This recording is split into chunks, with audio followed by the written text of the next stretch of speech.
शुरू करती हूँ अल्लाह ताला के नाम से जो बड़ा मेहरबान और निहायत रहम करने वाला है। ख़वातीन व हज़रात, अब आपके पेश खिदमत है राजेंद्र सिंह बेदी के नॉवलेट एक चादर मैली सी का 8वां बाब। तो आइए समाअत फरमाइए मुसन्निफ़ की कहानी मेरी ज़बानी। मंगल नहा धो चुका था और अपनी दाढ़ी को कच्ची घानी का तेल लगा रहा था। सुबह जब खैरे ने पूड़े में सरसों डाली तो पहली चंद बूंदें बोतल में मंगल ने ले ली थी। नसीबों वाले अड्डे से लौटकर सलामती से मिलने के बाद मंगल चमू से खेला भी, बड़ी की चोटी भी खींची और माँ जिंदा से बड़ी के लिए बाबू देखने की बातें भी की और पूरा घर चहक उठा। आज रानो उसे अच्छी लग रही थी। ऐसा मालूम हुआ जैसे उसकी शादी को 2-4 साल ही हुए हैं और वो बच्चे उसकी बड़ी सौत के हैं या वो बड़ा भाई है और छोटे भाई की कत्ल हो जाने पर उसने उसकी बीवी पे चादर डाली ही है। नहीं, ये नहीं होता। चादर छोटा भाई ही डालता है। बड़े भाई के लिए छोटे की बीवी बहू बेटी की तरह होती है। चूँकि मंगल खुद मामूल के खिलाफ आज शाम को नहा धोकर साफ सुथरा हुआ था, इसलिए रानो उसे गलत समझ गई थी। वो समझी ये सब मेरे लिए है, आज का दिन मेरा था, रात भी मेरी है।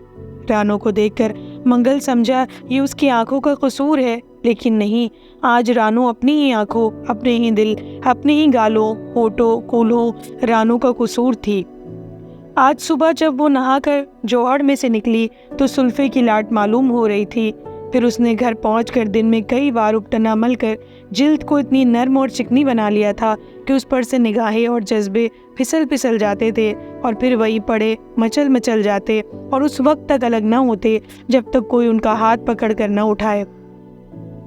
फिर उसने बिंदी लगा रखी थी। कोई गौर से देखता तो पता चलता आज वो सिर्फ बिंदी न थी, वो सुबह का सूरज थी जो गहरा सुर्ख होता है और तेज तेज अपने महवर के गिर्द घूमता जाता है। फिर एकाएकी जैसे किरणों के अंबार में हाथ डालकर किसी ने झुंझला दिया, अखरोट की छाल का रंग होठों पर चला आया और अब तक के सूखे हुए छुहारों की बजाय वो रस भरियों के ढेर मालूम होने लगे। मंगल ने एक बार फिर जरा गौर से उसकी तरफ देखा और पूछा, तू आज बाजार गई थी? रानू ने एक उचटती हुई नज़र मंगल पे डाली और फिर उसे अपनी तरफ यूं देखते पाकर निगाहें चुरा ली और दुल्हनों की सी धीमी आवाज़ में बोली, हाँ। और फिर कामकाज के बहाने अपना आप इधर उधर छिपाने वक्त बिताने लगी।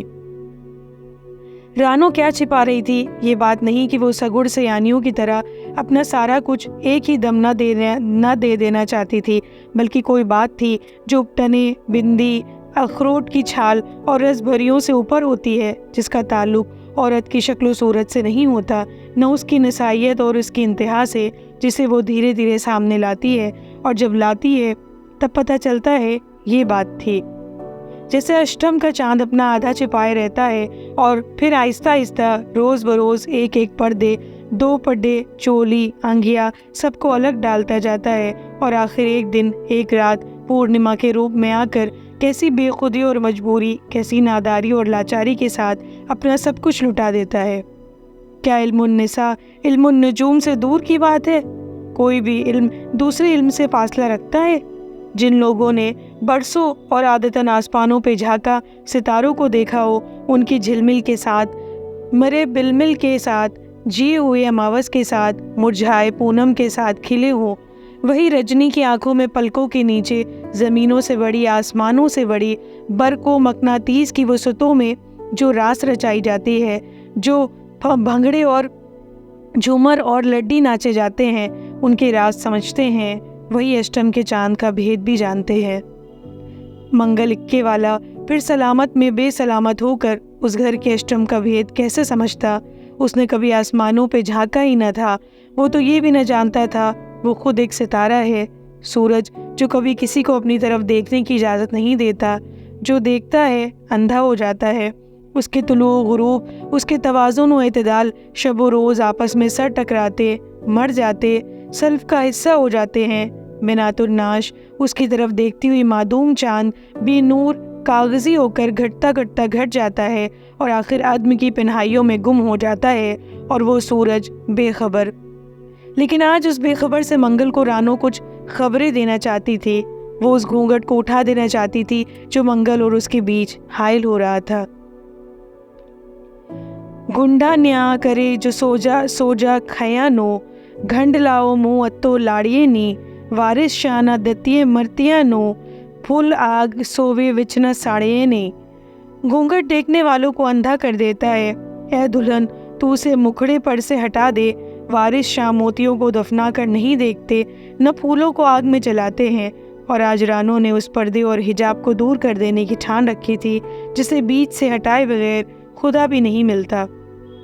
उधर मंगल आज जैसे कोई रिश्वत देना चाहता था। उसने कुर्ते की जेब से रानो के लिए बालों की कुछ सुइयां निकाली। लौटते हुए जिन्हें वो कस्बे से ले आया था, उन्हें हाथ में लेते ही रानी चौंक उठी। उसके मुंह से एक बेखुदी के आलम में हाँ निकली। औरत में लज्जत की इंतहा, लेकिन मंगल कहीं दूर देख रहा था। फिर लौटकर उसने पैसे निकाले और रानो के हाथ में थमा दिए। रानी की आंखों में आंसू उमड़ आए, लेकिन उसने हैरान होकर पूछ ही लिया, ये 8 रुपए कहाँ से आ गए? आज पसरूर की सवारी लगी थी। तो क्या, खाओ खर्चो। और फिर पहली बार अपनी बेआता जिंदगी में पहली बार उसने मानी खेज निगाहों से रानो के सिंगार की तरफ देखा और बोला, खर्च भी तो बढ़ गया है। और रानो पहली बार अपनी नई बेआता जिंदगी में पहली बार एक बीवी की तरह शर्माई और उसे यूं महसूस हुआ जैसे उसका उपटना, उसकी मेहंदी, अखरोट की छाल और रसभरियाँ सी हो गई हों। उसने टमने के पर्दे से अपना सब कुछ एक बार ढक लिया। वो मंगल के करीब होने में कितनी दूर और दूर होने में कितनी करीब हो जाती थी। फिर उसने भी सोचा, अभी नहीं, अभी तो मंदिर में घंटियां भी नहीं बजी, मस्जिद में मुल्ला ने अजान नहीं दी। मंगल ने कहा, खाना निकाल दे झट से। अभी नहीं? क्यों, अभी क्या है? रानो कुछ घबरा सी गई। वो इस सवाल का जवाब न दे सकी, लेकिन मंगल ने खुद ही एक अनजानेपन में उसे इस दुविधा से निकाल लिया। क्या कोई बहुत अच्छी चीज़ पक्की है? हाँ, रानो ने कहा। और फिर खट्टे से उसके दुपट्टे में कोई तोता बोलने लगा, चने की दाल पकाई है, साथ पुदीने की चटनी, करारी मसालों वाली। कितनी भूल हुई, मंगल को सब याद आ गया। वो उठकर खड़ा हो गया। उसके नथने फूलने लगे और बाल जैसे अपने आप पगड़ी से बाहर आ गए। अगर बालों में नहीं तो ख्यालों में ज़रूर उस दिन वाली मन छट्टियाँ, आग की बड़ी माइयाँ उड़ी हुई थी। वो एकदम खफा होकर बोला, दो जो भी पकाए, नहीं मैं जाता हूँ, ज़रूरी काम है। रानो संभलते संभलते फिर गिर सी गई। उसने कुछ और ही सोचा था और ही पकाया था। शायद कोई ऐसी वैसी बात ना भी हो।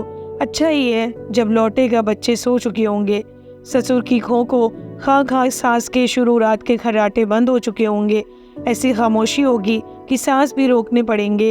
एकाएकी मंगल ने कहा, मेरी वो कुर्ती कहाँ है? रानो समझ गई, सनसना गई। कहाँ जा रहा है? उसके मुंह से बेख्तियार निकल आया, देखते नहीं बादल घिरे हैं? होंगे, मंगल ने कहा। तू कौन है रोकने वाली? रानो बेबजात सी होकर रह गई। बोली, नहीं मैं तो कोई नहीं, ऐसे ही पूछा था।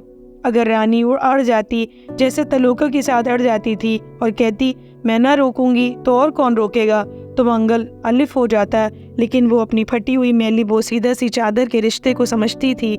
मंगल रानी के इस मरियल से जवाब से कुछ ढीला हो गया और बात को ख़त्म करने के अंदर बोला, जा रहा हूँ रंडी के यहाँ। ये फिक्रा उमूमन शौहर उस वक्त कहते हैं जब वो वाकई रंडी के यहाँ जा रहे हो, और बीवियाँ समझती हैं उनका मियाँ किसी गलत जगह नहीं जा रहा, वरना वो ऐसे कहता।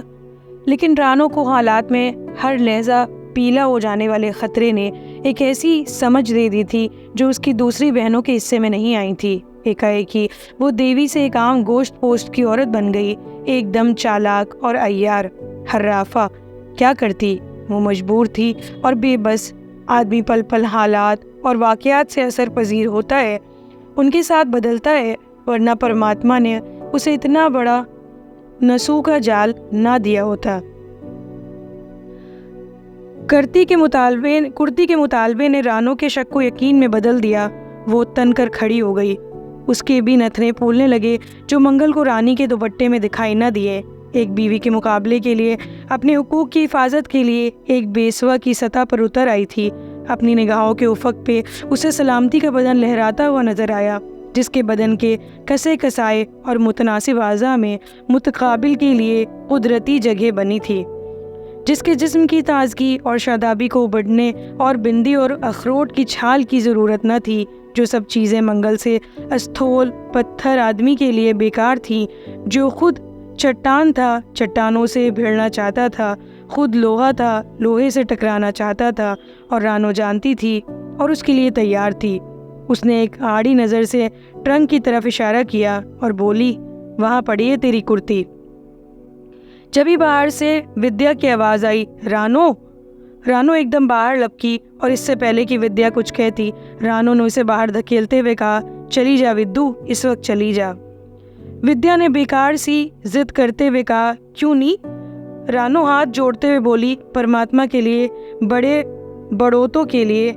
और विद्या हैरानी से पीछे देखती हुई चली गई। रानो अंदर आई तो मंगल ट्रंक खोल चुका था। उसने कुछ कपड़े इधर उधर बिखेर रखे थे। उसके हाथ में मुट्ठे माल्टे की बोतल थी और आंखों में चमक। ये कहाँ से आई? उसने रानो से पूछा। ये क्या? ये मंगल ने बोतल को हवा में उठाते हुए कहा। मट्ठे माल्टे की बोतल? रानो ने कुछ लरसते, कुछ बाहर की तरफ देखते हुए कहा, मुझे क्या मालूम। और उसे बहुत कुछ अपना छिपाने की ज़रूरत भी ना पड़ी। डब्बो रोने लगा था। रानो ने आधी अंदर आधी बाहर जाकर बाँह लाड़नी शुरू कर दी थी। हाथ हाथ मोए, यहाँ धरा क्या है तेरे रोने को? रवान के यहाँ जाकर जिनके यहाँ तरकारी मिलती है, गोश्त मिलता है। और फिर मुड़कर बोली, तेरा भाई पिया करता था ना? हाँ मगर, मंगल ने हैरानी से कहा, इतने बरसों से पड़ी रही होगी। मैंने तो जब से इस ट्रंक को हाथ भी नहीं लगाया। मंगल बोतल घुमा घुमा कर देख रहा था, जिससे यकीन ना आ रहा हो। बिल्कुल वही शराब, तेज़, अब जिसकी उस शाम उसे तलब थी, जिससे उसने चाहा था कि उसकी हिम्मत बढ़े, चीते की सी लपक आ जाए, 10 घोड़ों की सी ताकत उसे भी अपने ज़हनी उफक पर एक तरोताज़ा, तंदुरुस्त व तवाना लड़की दिखाई दी। उसने थोड़ा अंदर बाहर होकर ऊपर आसमान की तरफ देखा। अब बादल घिर आए थे और चांद को अपने लिहाफ व तोशक में छिपा लिया था। ज़रूर कहेंगे गर्मी पड़ी होगी, बुखारात उठे होंगे जो उस महीने भादों के आखिर में कोटले के ऊपर छा गए। शायद कहीं रात और दिन बराबर होने वाले थे। बादलों के बीच में से अपना गिरेबां फाड़ कर देखते हुए सितारों से इस बात की तसल्ली करके कि अभी पहला ही पहर शुरू है, मंगल लौट आया। लेकिन लौटने के बाद वो पहला सा मंगल ना रहा। एक अजीब किस्म की खुरख्तगी उसकी निगाहों में चली आई थी। मैं कभी कभी वहाँ नसीबों वाले अड्डे पर लगा लेता हूँ। वो अंगूठा और मुट्ठी मुंह की तरफ ले जाते हुए बोला। मैं जानती हूँ, रानो ने कहा। मंगल ने परवाह न की, न किसी इस्तेजाब का मुजाहिरा। फिर उसने बोतल की तरफ देखा। हिरसोआज ने बहुत कुछ उसे देखने न दिया, मसलन रानो की आंखों में उमड़ आने वाले सेल, साथ ही उसका तेज होता हुआ तनफ्फुस। तेरे सामने तो न पीऊँगा, वो अपनी ही रट लगाते हुए बोला। रानो चौकन्नी हो गई। क्यों? तू बुरा मानती है ना? रानो कहे जा रही थी। नहीं, मैं क्यों बुरा मानूंगी, मेरा हक ही क्या है। लेकिन अंदर से किसी आवाज़ ने उसे रोक दिया। उसकी निगाहें फिर एक हर्राफा की निगाहें हो गईं और वो बोली, हाँ तू जानता ही है मुझे जहर लगती है।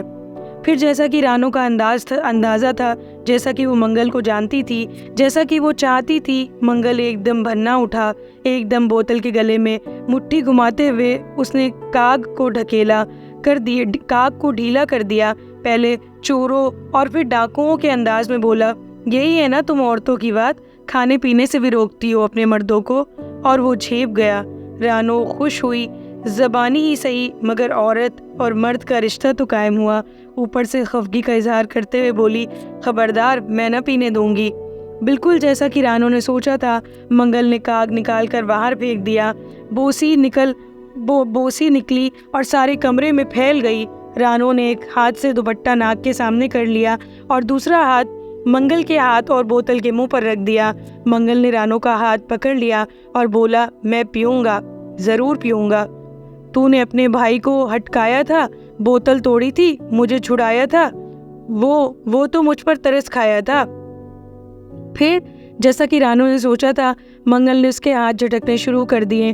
बीच में बड़ी आ गई और दोनों को एक दूसरे के इतना करीब पाकर ठिठक गई। जब ही बाहर से बादल की गरज सुनाई दी। जा तू, रानो उसे देखकर बोली, खाना खिला दे, सुला दे सबको अंदर, पानी पड़ने वाला है। बड़ी ने बाहर जाते ही अपने पीछे दरवाज़ा बंद कर दिया। आज वो सुबह ही से माँ के तेवर देख रही थी और कुछ कुछ समझ भी रही थी। रानो फिर बोतल पर झपटने लगी और मंगल उसे धकेलने लगा। उसके सख्त और खुरदुरे हाथ रानो के बदन के हर हिस्से को लग रहे थे। बीच में उसने कुछ रख रखाव किया भी, लेकिन चादर का बेनामा था जो रावण का बदन तोड़ रहा था। वो बार बार एकदम बोतल से मुंह लगाकर पीते हुए हाँफते हुए कह रहा था, मैं अपने भाई की तरह नामर्द नहीं जो एक औरत के सामने हथियार डाल देगा। मंगल ने इस छीना झपटी में 1/3 बोतल खाली कर दी। रानो कुछ और लपकी। मंगल ने अब उसे नीचे फर्श पर गिरा दिया और फिर जोश के आलम में उससे जूदो कोप करने लगा, बिल्कुल ऐसे ही जैसे रानो ने सोचा था। वो ऊपर उठने की कोशिश करने लगी और मंगल उसे नीचे दबाने की। बीच में एक हाथ से बोतल उठाकर वो फिर पी गया। हौले हौले उसका चेहरा लाल होने लगा, खून कानों और सर की तरफ आने लगा। रानो की सांस धूकनी की तरह चलने लगी। उसके आज़ा में एक ऐसी तड़प पैदा हो गई जिसे ज़ेर करना मुश्किल हो गया, नामुमकिन। अब कि जो रानी उठी तो मंगल ने उसे दीवार के साथ दे मारा। खून का एक फव्वारा रानो के सर से छूटा और उसकी टांगें उसे संभालने के काबिल न रही। वो ज़मीन पर पड़ी थी, आंखें बंद और मुंह खुला हुआ। रानो की खामोश बगावत के बावजूद आवाज़ जिंदा तक पहुंच गई और वो बोली, क्या है बहू? एक अजीब किस्म की लज्जत से बेहोश होते हुए रानो ने जवाब दिया, कुछ नहीं ताई, बिल्ली है। और फिर उस पर एक गनूदगी सी छाने लगी। बदन के आज़ा ढीले पड़ गए। जहाँ हाथ पड़ा था टांग पड़ी थी और जहाँ कपड़ा पड़ा था कपड़ा। नीचे शराब गिरी थी या पानी। रानो की सलवार तरबतर हो रही थी। अब तक जो कुछ हुआ उससे ये ना मालूम होता था दोनों में से किसने पी है, नशा किसे आया है, किसका उतरा है। मंगल रानो के पास हैरान खड़ा था। अजीब औरत है, इतनी मार पड़ी, इस पर भी कह दिया बिल्ली है। वो शर्मसार था और शुक्रगुजार भी। पगड़ी फाड़कर उसने रानो के जख्म पोंछने शुरू कर दिए और फिर कपड़े को मुट्ठी में रखकर उस पर सांस की धूपनी चलाने लगा। रानो के बदन पे जहाँ जहाँ सूजन थी लगाने लगा, वैसे ही जैसे उस रात रानी ने किया था। रानी को आराम आ रहा था, हज़ आ रहा था और मंगल को रोना, और इस रोने में कफ़ारे की तस्कीन। रोते रोते उसने रानी के पाँव पकड़ लिए। अब वो उसे ऊपर खींच रही थी, उसका बदन सहला रही थी। जैसे मारा उसने नहीं, मार उसे नहीं, मंगल को पड़ी है। माफ़ कर दे, मुझे माफ़ कर दे। मंगल रट लगाए जा रहा था। वादा कर फिर न पिएगा, रानो ने उसके साथ लगते हुए कहा और फिर एकदम किसी खतरे से अपने आप को बचाने के लिए पेशकदमी करते हुए बोली, वादा करेगा तो मैं आज तुझे अपने हाथ से पिलाऊंगी। मैं वादा करता हूँ, मंगल ने कहा और फिर सोचने लगा उसने किस बात का वादा किया है। रानो आहिस्ता से उठी और बाहर चली गई। मंगल बैठा बर्तनों पर बारिश की जल तरंग सुन रहा था।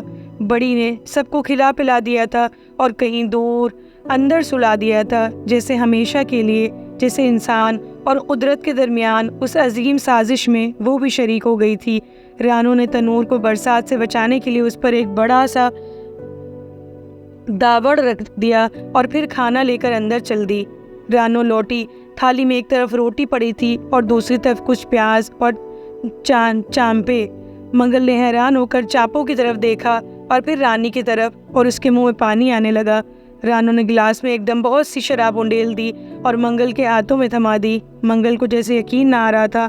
खाने से नजरें हटाकर उसने रानी की तरफ देखा जिसकी निगाहें प्याले बनी हुई थी। फिर वो इनकार न कर सका। गिलास हाथ में लेते हुए बोला, आज के बाद पीऊँ तो समझो गाय खाऊं। उसने गिलास मुंह की तरफ उठाया तो रानो ने रोक दिया। ठहरो, जैसे उसे कोई बात याद आ गई। वो बाहर गई और थोड़ी देर के बाद लौटी तो हाथ में एक टूटी हुई चीनी की रकाबी थी और उसमें दिल की शक्ल का एक टमाटर जो 8 हिस्सों में कटा पड़ा था। मंगल पीने और खाने लगा। रानो रो रही थी। ऐसा मज़ा मंगल को नसीबों वाले अड्डे पे कहाँ आया था। रोते कांपते हुए रानो ने और उंडेली और शराब रानी को चढ़ गई। रानी को छीने के बजाय वो खुलने लगी। रानी छिपने के बजाय खुलने लगी। पहले जाली का दुपट्टा जैसे इत्तेफाक से गिर गया, फिर कुर्ते के तकमे खुल गए जब ही मंदिर के घंटे सुनाई दिए, फिर मस्जिद से अजान। हाथ, मंगल ने घंटे और अजान सुनते हुए कहा, हाथ क्या? रानो पूछने लगी। ये, मंगल ने अपना गैर यकीनी हाथ जैनब महारायन की तरफ उठाते हुए कहा, ये मुल्ला और पंडित। और उसने उठने की कोशिश की, दरवाजे तक गया भी, लेकिन बाहर गुप अंधेरा देखकर लड़खड़ाता हुआ अपनी जगह पे आ रहा। फिर एकाएक ही अपनी आंखों पर पूरा जोर डालते हुए वो सामने देखने लगा। रानी खड़ी थी, पूनम का चांद जो बेसब्र होकर आधे से पूरा हो गया था, और बादलों के लिहाफ वो तोशक को चीरते फाड़ते हुए नीचे मुज़य्यन पर उतर आया था। मंगल उठ खड़ा हुआ और सांस रोक कर देखने लगा। बमुश्किल तमाम बोला, तुमने कपड़े क्यों पहने हैं? रानो ने अपना फटा पुराना जाली का दुपट्टा उठाया और उसे अपने और मंगल के बीच तानते हुए बोली, लो, उतार दिए, और दुपट्टे को 2 उठे हुए हाथों में थामे रानो पहलू की तरफ मुड़ी। औरत का हुस्न सलासा मंगल के सामने था, जिससे गेहूं की रोटी खाने वाला कोई भी मर्द इनकार नहीं कर सका, और बीच में लतीफ़ सा पर्दा। फिर उस हुस्न पर एक अंगड़ाई टूटी। साल के दिन हफ्ते, हफ्ते के 7 दिन, दिन के 8 पहरों, घंटों और पलों में एक ऐसा लम्हा ज़रूर आता है जब चांद लपक कर सूरज को सर से पांव तक गहना देता है। मंगल के चेहरे पर सुर्खियाँ और स्याहियाँ दौड़ गईं, आंखें बंद हो गई और जिस्म के मशाम अपनी अपनी जगह छोड़कर कहीं चल दिए। कभी बारिश के डर से छिपते, कभी उसके लिए बाहर आते। सावन और भादों में तो बारिश हमेशा होती है, जहाँ तहाँ भी होती है, लेकिन बड़ों का कहना है जब भादों और सूरज के बीच दिन और रात मिलते हैं, बराबर होते हैं, तो देवी के कोटले पर ज़रूर छींटे पड़ते हैं, बेशुमार पड़ते हैं। मंगल ने एक अंधे की तरह लपक कर अंदाजे ही से रानो को कलावे में ले लिया। फिर एक ही लम्हे में वो जिस्म के तपते हुए ज़ाफ़रान ज़ारों पे थे। इससे पहले कि उनके सांस तेज़ होते हुए वहाँ पहुँच जाते जहाँ से वो फिर लौट कर नहीं आते, मंगल रानो से कह रहा था, आज तुम कितनी खूबसूरत लग रही हो भाभी। बहुत शुक्रिया। जल्द मिलते हैं अगले बाप के साथ। तब तक के लिए सुनते रहिए, खुश रहिए, प्यार बांटिए।